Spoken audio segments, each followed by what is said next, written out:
공공장소에서 방귀를 뀌면 처벌하는 법안을 신설하고자 검토하고 있다고 해서 화제가 됐습니다.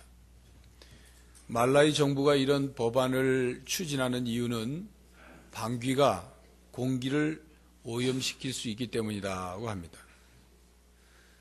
더불어 국민들이 이 법안을 지킴으로 좀 더 교양 있게 행동하고 예절을 지키는 국민의식이 성장하기를 바라는 뜻으로 말라위 정부가 이 법안을 신설하고자 한다는 것이죠. 그런데 말라위 정부의 뜻과는 달리 국민들은 반발이 아주 거셉니다. 대다수의 말라위 국민들은 누가 방귀를 뀌었는지 현장에서 일일이 어떻게 조사할 거냐, 또 방귀를 참다가 병이라도 걸리면 어쩔 거냐 하는 아주 거센 반응을 보이고 있습니다. 여러분, 우리나라에서도 그런 법을 만들겠다고 하면 어떤 반응이 나타날까요? 아마 우리나라 국민들 같으면 사방팔방 교차로에다가 현수막을 잔뜩 붙이고 띠를 두르고 데모한다고 난릴 겁니다. 현수막에다가 뭐라고 써서 붙일 건가를 상상을 해보면 웃음이 절로 나오죠. 이 땅에는 참으로 많은 법과 규칙이 있습니다. 종종 황당하고 이해할 수 없는 법도 있습니다. 어떤 법은 몇몇 사람들에게는 좋은 법이지만 많은 사람에게는 악법인 것도 있습니다. 그런데 아무리 좋은 법을 만들어 놔도 사람이 그 법의 정신과 원리를 오해하고 혹은 악용해서 요리조리 법을 피해서 자기의 욕심을 채우고 자기의 범법 행위를 합법적으로 빠져나가는데 그것을 사용한다면 그 법은 악법이 되는 거죠. 하나님께서 사람에게 율법을 주셨습니다. 십계명 그리고 제사법을 주셨고 그 법들을 중심으로 지켜야 할 율례와 규례와 법도를 주셨습니다. 하나님께 주신 법을 통해 모든 인간이 행복하게 살기를 하나님은 원하십니다. 신명기 30장 15절 16절에 보면 이렇게 말씀하셨습니다. 보라, 내가 오늘 생명과 복과 사망과 화를 내 앞에 두었나니 곧 내가 오늘 내게 명령하여 내 하나님 여호와를 사랑하고 그 모든 길을 행하며 그의 명령과 규례와 법도를 지키라 하는 것이라. 그리하면 내가 생존하며 번성할 것이요 또 내 하나님 여호와께서 내가 가서 차지할 땅에서 내게 복을 주실 것임이니라. 하나님께서 생명과 복을 주시기 위해서 사람들이 지켜야 할 율법을 주셨습니다. 명령을 주신 거죠. 그러나 하나님께서 주신 율법과 규례와 법도를 사람들이 그 법정신과 원리를 생각하지 않고 그 법을 지키려고 했던 거죠. 그 결과 율법이 사람들에게 짐이 됐습니다. 사람을 얽어매는 올무가 되었어요. 율법이 사람을 정죄했고 그리고 그 결과 죄와 사망의 지배 아래 들어가게 되었습니다. 본래 율법은 두 가지 목적을 가지고 있습니다. 하나는 생명을 주는 거예요. 율법을 지킴으로 우리가 영원한 생명을 얻게 되는 것. 또 하나의 목적은 율법을 통해서 죽음, 곧 인간의 그 사람의 그 죄의 본성을 드러나게 하는 것. 율법을 통해서. 그런데 사람들이 율법을 통해서 생명을 얻는 목적에 도달하는 것이 아니라 죄의 본성만이 드러나서 죄를 통해서 인간이 얼마나 죄를 많이 범하고 있는 것만 드러나게 됐다 그 말이에요. 그래서 하나님께서 이 불완전한 사람들에게 주신 이 완전한 율법의 이 딜레마를 해결하기 위해서 예수님을 이 땅에 보내셨습니다. 하나님의 아들 예수님께서 이 땅에 사람의 몸을 입고 오신 것은 곧 우리를 살리기 위해서, 우리에게 생명을 주시기 위해서 오셨습니다. 하나님께서 우리를 그냥 죽도록 내버려 두시려면 아들이신 예수 그리스도를 보낼 이유가 없죠. 예수님께서 이 땅에 오셔서 이렇게 말씀하셨습니다. 예수님께서 이 땅에 오신 이유, 오신 목적은 율법을 폐하러 온 것이 아니라 율법을 완성하러 오셨다 말씀했습니다. 사랑의 법으로 하나님의 율법을 완성하러 오신 거죠. 사랑의 법으로 인간을 구원하러, 사랑의 법으로 인간을 살리기 위해서 예수님이 이 땅에 친히 오셨습니다. 이런 예수님의 목적, 이 땅에 오신 목적을 잘 보여주는 사건이 있습니다. 요한복음 8장 1절 이하에는 가늠하다가 현장에서 잡혀온 여인을 끌고 와서 예수님께 고발하는 사건이 있었죠. 서기관과 바리새인들이 예수님께 묻습니다. 모세는 그 율법에 이런 여자를 돌로 쳐 죽이라고 했는데 선생은 뭐라고 말씀하겠어? 이 여자에게 돌을 던지려고 이제 기다리고 있는 사람들에게 예수님께서는 너희 중에 죄 없는 자가 먼저 돌로 쳐라 말씀하셨습니다. 이 말을 듣자 사람들은 나이가 많은 사람으로부터 그 자리를 슬금슬금 하나씩 다 자리를 뜨고 피했습니다. 이제 그 여자만 홀로 남았습니다. 예수님께서 그 여자에게 말씀하셨습니다.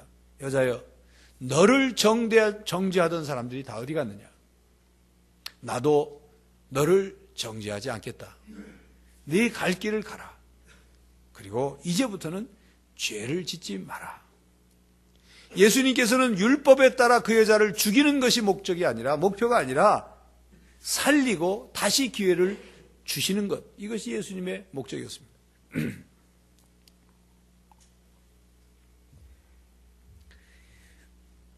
예수님께서 정죄라는 말씀을 하셨는데 정죄란 뭐냐? 죄가 있다고 죄인이라고 단정하는 것이죠. 정죄를 받는다는 것은 다른 뜻으로 설명하면 다시 기회를 주지 않는 겁니다. 그가 회복될 수 있는 기회를 주지 않는 거예요. 버리는 거예요. 버림받는 것입니다. 누가복음 15장을 통해서 설명을 좀 더 하죠. 누가복음 15장에는 아버지의 유산을 챙겨서 먼 나라로 갔다가 허랑방탕해서 그 재산을 다 날리고 집으로 돌아온 둘째 아들 이야기가 나오죠. 아버지는 그 아들이 돌아왔을 때 그냥 다 받아줬습니다. 사랑과 용서죠.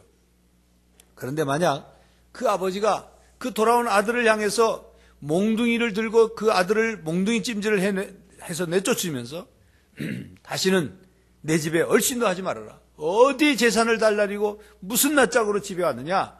너는 더 이상 내 아들이 아니다. 호적에서 널 이미 파냈다. 라고 했다면 바로 그것이 정죄입니다. 본래 우리가 이렇게 정죄당할 수밖에 없는 그런 존재인데 예수님께서 우리 대신 정죄당하시고 예수님께서 우리 대신 죄를 짊어지시고 예수님께서 우리 대신 죄의 대가를 치르시고 예수님께서 우리 대신 죄의 징벌을 진히 당하셨습니다. 그래서 오늘 본문 말씀 1절 2절에 이렇게 선언하죠. 그러므로 이제 그리스도 예수 안에 있는 자에게는 결코 정죄함이 없나니 이는 그리스도 예수 안에서 생명의 성령의 법이 죄와 사망의 법에서 너를 해방하였습니다. 믿음으로 그리스도 안에 있는 사람들에게 그리스도 안으로 들어온 사람들에게 어떤 일이 있어도 하나님 앞에서 죄인으로 고소당하지 않는다. 그런 뜻입니다. 그리스도 안에 있는 자들은 결코 정죄를 받지 않습니다. 여러분, 정죄를 받지 않는다는 말은 마음껏 죄를 지어도 괜찮다. 그런 뜻이 아닙니다. 마음껏 죄를 지어도 죄를 죄로 여기지 않는 그런 뜻이 아니죠. 다시 기회를 준다는 뜻입니다. 회개하고 용서받아서 다시 의롭게 살 수 있는 기회가 예수님 안에 있는 사람들에게는 주어진다. 그런 뜻입니다. 그리스도 안에서 생명을 누리게 하는 성령의 법이 죄와 죽음의 법에서 우리를 해방하였기 때문입니다. 우리가 그리스도 예수 안에 있다는 것은 하나님께로부터 복받는 길을 가로막은 그 죄와 죽음의 그 법에서 우리가 해방되었음을 말하는 겁니다. 이게 복음입니다. 하나님은 연약한 인간이 스스로 죄의 문제를 해결할 수 없기 때문에 죄와 사망의 지배에서 벗어날 수 없기 때문에 예수님을 보내서 그 예수님을 통해 우리를 살리셨어요. 구원해내셨습니다. 하나님은 하나님의 아들을 속죄 제물로 드려지게 해서 율법이 요구하는 모든 내용을 다 충족시켜 우리를 살리셨습니다. 그래서 우리가 예수님을 구주로 믿고 영접하면 그 순간부터 우리 마음에는 성령, 거룩한 영이신 성령 하나님이 거하십니다. 그리스도 안에 있는 생명의 성령님께서 세찬 바람이 불어서 하늘 위에 먹구름을 몰아내듯이 우리를 평생 동안 죄와 사망의 폭군 아래서 허덕이며 살아가야 하는 우리들을 성령 하나님이 그것을 몰아내신 거죠. 그로 인해 우리가 죄와 사망의 법에서 해방되었으므로 우리를 통치하는 것은 죄와 사망이 아니라 생명의 성령이 우리를 통치하고 있다. 그 말씀입니다. 사실상 모든 인간은 두 지배 아래 놓여 있습니다. 하나는 죄의 지배이고 하나는 성령의 지배입니다. 우리가 어떤 통치를 받을 것인가는 우리가 선택을 해야 합니다. 그래서 사도 바울은 본문 말씀 3절 이하에 두 지배 중에 어느 하나를 선택했을 때의 그 결과를 알려주고 있습니다. 첫 번째는 육신을 따르는 경우입니다. 이것은 죄의 지배 아래 사는 것을 말합니다. 육신을 따르는 경우에는 하나님과 원수가 됩니다. 죄 아래에서 육신의 생각을 하는 사람들은 하나님의 법을 순종할 수 없기 때문입니다. 그 마지막은 사망, 죽음이죠. 두 번째는 성령을 따르는 길입니다. 성령을 따르는 길은 그 길을 따르는 자에게 생명과 평강을 열매로 가져다 줍니다. 육신을 따르는 사람은 그 생각이 육신의 욕구에 맞춰져 있어요. 그렇기 때문에 그 결과가 죽음인 겁니다. 그들은 육신의 욕구에 맞춰져 있기 때문에 하나님에 대해서 적대적이에요. 하나님의 말씀, 하나님의 법을 들으려고 하잖아요. 하나님의 법을 지킬 수 있는 능력도 없습니다. 그러므로 하나님을 기쁘시게 할 수 없는 거예요. 육신에 속해서 육신의 생각을 하는 사람은 하나님에 대한 의식이 없습니다. 영적인 말씀이 귀에 들리지 않아요. 영적인 말씀을 들어도 무슨 뜻인지를 분별하지 못하는 거죠. 왜냐? 육신의 욕구에 생각이 맞춰져 있기 때문에. 여러분, 이런 일화가 있습니다. 영국의 노예제도를 폐지자인 그 윌리엄 윌버포스라는 사람이 아주 경건한 그리스도인이었어요. 그에게는 윌리엄 피트라는 영국 수상이 친구였는데, 이 윌리엄 피트라는 영국 수상은 아주 형식적인 그리스도인이었어요. 형식적인 그리스도. 그래서 이 윌버포스가 기도하면서 자기 친구에게 어떻게 하면 주의 말씀을 바로 믿고 그가 구원을 받고 정말 경건한 이 그리스도인으로 살 수 있게 될까? 그를 기도하고 또 이 친구인 윌리엄 피트 수상을 같이 함께 예배에 참석하려고 애를 써도 매번 이런 핑계 저런 핑계 대고 거절했습니다. 어느 날 리처드 셋이라는 당시 영국의 유명한 설교가가 이제 설교를 하게 된 그런 예배가 있었는데, 이제 윌버포스가 간곡히 부탁을 해서 어찌어찌 해서 참석하게 됐어요. 두 사람이 예배를 참석했습니다. 그런데 그 리처드 셋의 설교가 얼마나 강력한 복음의 설교를 했는지 많은 사람들이 은혜를 받았어요. 이제 윌버포스는 자기 친구인 피트 수상이 역시 은혜를 받았을 것이다 생각하고 예배를 마치고 나오는데, 이 윌리엄 피트 수상이 하는 말이, 여보게 윌버포스, 나는 도대체 그 사람이 무슨 얘기를 하는지 난 무슨 얘기인지 못 알아듣겠네. 그런 말을 하더라는 거죠. 여러분, 분명한 것은 윌리엄 피트가 영국 수상이었지만 그는 그의 생각은 육신의 생각에 맞춰져 있으므로 하나님의 말씀을 들어도 그 말씀을 받아들이지도 깨닫지도 못했던 것입니다. 그래서 사도 바울이 고린도전서 2장 14절에 이렇게 말씀하는 겁니다. 육신의 생각을 좇는 자는 하나님의 성령의 일을 받지 아니하나니 저희에게는 미련하게 보이며 또 깨닫지도 못함이니 이런 일은 영적으로야 분별함이니라. 여러분, 육신의 생각에서 벗어나야 새로운 차원의 삶을 살 수가 있습니다. 죄 아래서 육신의 생각을 하며 사는 사람은 죄의식과 패배의식에 사로잡혀서 죽음에 이르는 길을 걷게 됩니다. 여러분, 우리가 죄를 지으면 우리의 양심은 우리의 죄를 고발합니다. 그런데 우리의 양심이 우리의 죄를 기억나고 고발하지만 우리 스스로가 그 죄의 문제를 해결할 수 없기 때문에 그 죄의식과 죄책감이 우리 마음속에 남는 거예요. 우리 스스로 그 죄책감과 죄의식을 해결해야 되는데 해결할 능력이 없으니 그 죄의식과 죄책감은 우리를 수치스럽게 만들어요. 자신감을 상실하게 만들어요. 이런 일들이 계속 되풀이되면 패배의식에 젖게 되는 것입니다. 낮은 자존감을 갖게 되고 뭔가 영혼에 불안이 있고 숨기는 게 있고 상대방에 대해서 두려움을 갖게 되는 거예요. 심하면 우울증이 걸리고 그리고 정신적인 장애를 겪기도 합니다.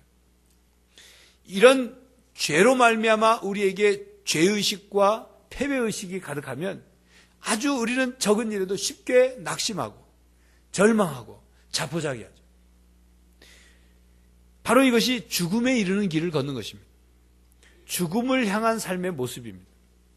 죄와 죽음의 지배 아래 있기 때문에 스스로 자신을 죽이는 부정적인 생각, 자신을 죽이는 말, 자신을 죽이는 행동을 하는 거예요. 뿐만 아니라 자기뿐만 아니라 다른 사람들에게도 부정적인 말, 죽이는 생각, 죽이는 행동을 하게 되는 거예요.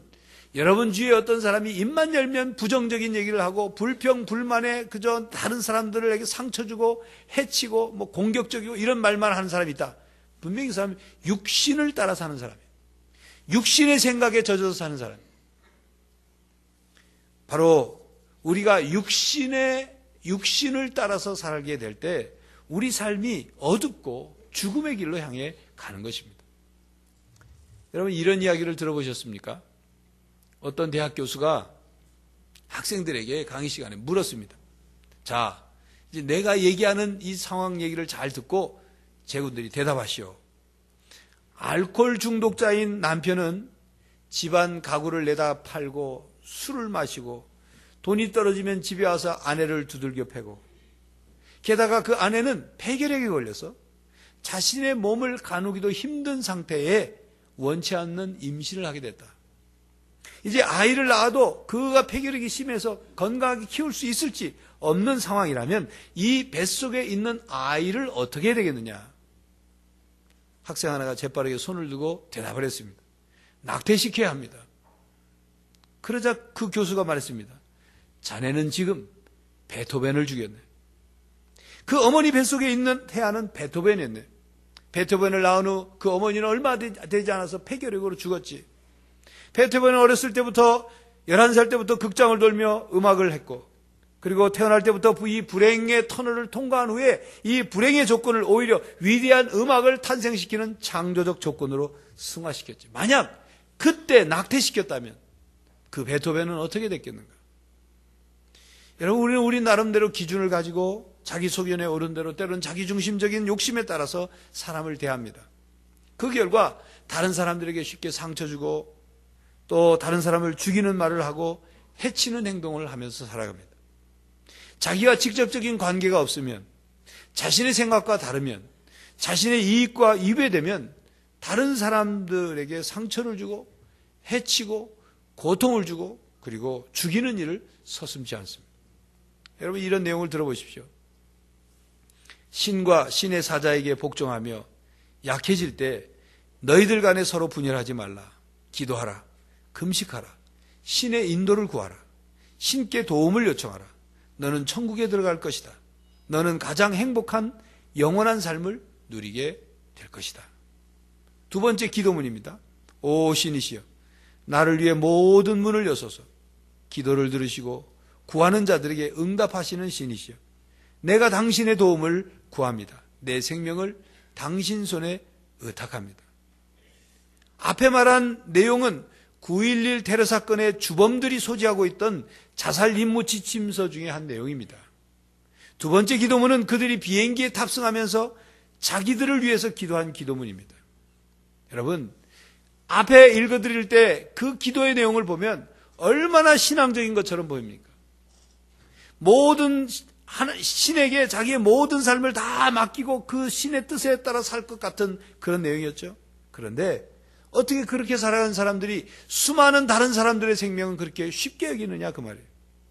자기 생명은 하나님 신께 맡기면서 다른 사람들의 생명을 그렇게 무차별하게 살상하는 일을 할 수 있느냐 그 말이에요. 여러분 생명을 살리고 세상을 살리고 그리고 많은 사람들에게 생명력을 불어넣어주기 위해서 우리가 신앙생활하는 거 아닙니까? 그런데 어찌 다른 이들의 생명을 그렇게 쉽게 죽일 수가 있을까요? 그것은 하나님의 사랑과 생명의 법을 깨닫지 못하고 육신적이고 편협하고 자기중심적인 생각과 잘못된 신앙에 의해서 그런 일들을 행하는 거예요. 다른 사람들을 그렇게 죽이면서도 전혀 눈깜짝하지 않고 그것이 옳은 일이냐 그런 일들을 행하는 거죠. 여러분 오늘 우리의 사회가 바로 이런 죄와 죽음이 지배하는 사회가 되고 있음을 우리는 깨닫고 참으로 안타깝게 여겨야 하는 것입니다. 걱정이 됩니다. 여러분 뉴스를 보십시오. 하루도 한순간도 빠짐없이 얼마나 쉽게 수많은 사람들이 자신의 목숨을 끊는지, 얼마나 수많은 사람들이 다른 사람들을 해치고 죽이는지, 얼마나 많은 사건들이 죽음을 불러들이고 있는지 우리는 정확히 봐야 하는 것입니다. 그렇다면 예수 그리스도를 따르는 그리스도인들은 어떻게 살아야겠습니까? 그리스도를 믿음으로 그리스도 안에 있는 사람은 성령을 따라 사는 사람입니다. 성령을 따라 사는 사람은 그 생각이 성령의 요구에 맞춰져 있습니다. 그 결과 생명과 평안을 얻게 되죠. 영을 따르는 사람은 그 생각이 성령의 요구에 맞춰져 있기 때문에 하나님에 대해서 수용적입니다. 하나님의 말씀에 대해서 순종하죠. 하나님을 기쁘게 합니다. 그러므로 성령을 따라 사는 영에 속한 사람은 바로 생명의 사람입니다. 생명의 사람은 살리는 사람이에요. 죽음의 생각, 죽음의 문화, 죽음의 말을 하는 사람이 아닙니다. 영의 생각은 생명과 평안이기 때문입니다. 그리스도 안에서 성령을 따라 사는 사람은 생명을 누리는 사람이고 평안을 누리는 사람입니다. 뿐만 아니라 다른 사람들을 살리는 사람이고 다른 사람에게 평안을 주는 사람이 바로 성령을 따라 사는 사람입니다. 여러분은 생명의 성령의 법이 여러분을 지배하고 있다는 사실을 알고 계십니까? 생명의 성령의 법이 여러분을 다스리도록 육신의 생각을 여러분들은 멀리하고 있습니까? 육신적인 것에 대해서 등을 돌리고 있습니까? 그래서 생명의 생각, 살리는 생각을 하고 있습니까? 죽이는 말이 아니라 생명의 말을 하고 있습니까? 죽이는 선택이 아니라 살리는 선택을 하면서 살아가고 있습니까? 여러분 이런 이야기를 아실 것입니다. 오랫동안 그 물과 파동에 관한 연구를 해온 에모토 마사루가 쓴 물은 답을 알고 있다는 책. 5년간의 연구 끝에 물의 결정들을 찍은 사진을 그 책에 올렸는데 그 결과는 정말 놀라운 결과들이었습니다. 물에다가 물 앞에 사랑, 감사 이런 글을 보여준 물에서는 완전히 아름다운 육각형 결정체의 사진이 찍혀졌고 멍청한 놈, 바보, 짜증나, 죽여버릴 거야 한과 같은 부정적인 말을 물 앞에 써서 놓으니까 마치 어린애가 누구에게 학대받는 듯한 찌그러진 형상의 물 결정 형상이 찍혀 나오더라는 것이죠. 부정적인 말이나 부정적인 글, 부정적인 이미지를 보였을 때는 물이 더 이상 살아있는 물이 아니라 일그러지고 파괴되고 죽은 물이 되어버렸다 그 말입니다. 여러분 농작물을 키우는데도 농작물을 어떻게 대하느냐에 따라서 그 결과가 달라진다고 하지 않습니까? 사랑으로 대하고 칭찬하고 격려하고 아껴줄 때 식물조차도 잘 자라고 열매도 풍성하게 맺는다고 그러죠. 바로 이것이 생명의 삶입니다. 영을 따라 사는 사람은 사랑하고 격려하고 칭찬하고 아껴주고 생명의 말, 살리는 말을 하면서 사는 사람들이에요. 여러분, 사랑과 용서는 사람을 살리는 힘이 있습니다. 이 세상에 가장 위대한 일이 뭐냐? 사람을 살리는 거예요. 사람에게 생명을 주는 겁니다. 2003년 연쇄살인범인 유영철의 손에 의해서 85세의 노모와 60세의 아내와 35살인 4대 독자인 아들을 한꺼번에 유영철의 손에 죽게 된, 피해를 입게 된 62세의 고정원 씨는 빌딩 주차관리원으로 열심히 일하는 사람이었어요. 하루에 이 서울 구기동 사건이 있죠. 이 한꺼번에 가족 셋을 다 잃고 나서 나중에 범인이 잡힌 것을 보니까 자기 집과는 아무런 원한 관계도 없는 유영철의 손에 죽은 것을 깨닫고 너무나도 충격을 받아 자기도 죽고 싶어 했어요. 그런데 그는 이렇게 말했습니다. 유영철이 그렇게 나쁘게 된 것도 부모가 그것을 가르쳐 그랬겠는가? 우리 사회가 다 가르친 것이 아닌가? 그런 잘못을 저질렀다고 해서 국가가 인위적으로 또 한 사람을 죽이는 것 역시 원치 않는다. 죄는 밉지만 사형만은 시키지 말아 주십시오. 그 사람을 죽인다고 해서 죽은 내 가족이 다시 살아서 돌아올 리는 없지 않습니까? 내가 그를 진정으로 용서함으로 그에게 그가 다시 살아날 수 있는, 다시 새로운 삶을 잘못을 뉘우치고 살아갈 수 있는 기회를 주는 것이 더 좋습니다. 그렇게 말했다. 그렇습니다. 진정으로 용서하는 것이 그를 살리고 나도 살리는 거예요. 용서하고 사랑하는 곳에 생명이 싹 터오르고 생명이 살아나는 기적이 일어나는 것입니다. 여러분, 사순절 기간입니다. 예수님은 우리를 살리기 위해서 오셨습니다. 우리에게 생명을 주시기 위해서 친히 우리를 대신해서 죽으셨습니다. 그리고 우리에게 생명의 사람이 되기를 원하십니다. 예수님으로부터 우리가 생명을 받았기 때문에 우리는 이 생명의 사람이고, 생명의 사람은 곧 살리는 사람입니다. 생명을 키우는 사람이에요. 생명을 세우는 사람이에요. 잃어버린 영혼, 죽어가는 영혼들을 하나님께로 인도하는, 그들을 살려내는, 복음을 전하는 그런 사람이 바로 생명의 사람입니다. 이 땅의 죽음의 세력과 싸워 승리하는 사람이 바로 생명의 사람입니다. 여러분, 한번 따라 하시기 바랍니다. 나는 생명의 사람이다. 나는 죽이는 사람이 아니라 살리는 사람이다. 여러분, 여러분의 입으로 살리는 말을 하시길 바랍니다. 살리는 행동, 살리는 생각을 하면서 하시길 바랍니다. 여러분의 가정 안에서도 마찬가지예요. 가족들에게 함부로 얘기, 부정적인 얘기, 상처 주는 얘기, 그게 바로 죽이는 얘기예요. 죽이는 말이에요. 살리는 말을 해야 가정이 살아나는 것입니다. 여러분, 우리 교회도 마찬가지예요. 우리 교회는 아직도 아무 말이나 툭툭함으로 상처를 주고 죽이는 말을 하는 경우들이 많이 있어요. 생명의 언어가 가득하지 않는 그런 교회는 결국 상처와 죽음만 있을 뿐입니다. 여러분, 또한 새 생명에게 관심을 가지십시오.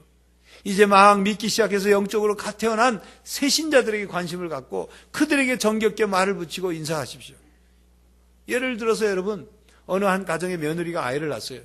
근데 그 집에 시아버지, 시어머니, 시누이, 시동생 모두가 다 아이를 다 윗목으로 밀어놓고 자기들끼리 아랫목에 앉아가지고 애가 울든 말든 애가 배고프든 말든 애가 뭘 원하든 말든 신경 쓰지 않고 그렇게 자기들끼리 지내고 있다면 그 집안의 미래가 어떻게 되겠습니까?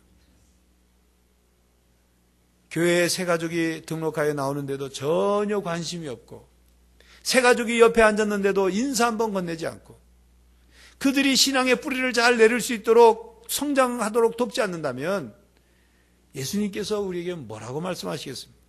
그래놓고 전도해야 된다, 지상명령인 복음을 전해야 한다, 교회가 부흥해야 한다, 왜 교회가 부흥하지 않느냐, 이런 말을 할 수 있겠습니까? 교회 여러분, 여러분은 죄와 사망의 지배를 받고 있습니까? 아니면 생명의 성령의 지배를 받고 있습니까? 육신을 따라 죄와 사망의 길을 걷고 있습니까? 아니면 성령을 따라 생명의 길을 걷고 있습니까? 여러분, 여러분은 예수 그리스도를 믿음으로 영원한 생명을 얻었습니다.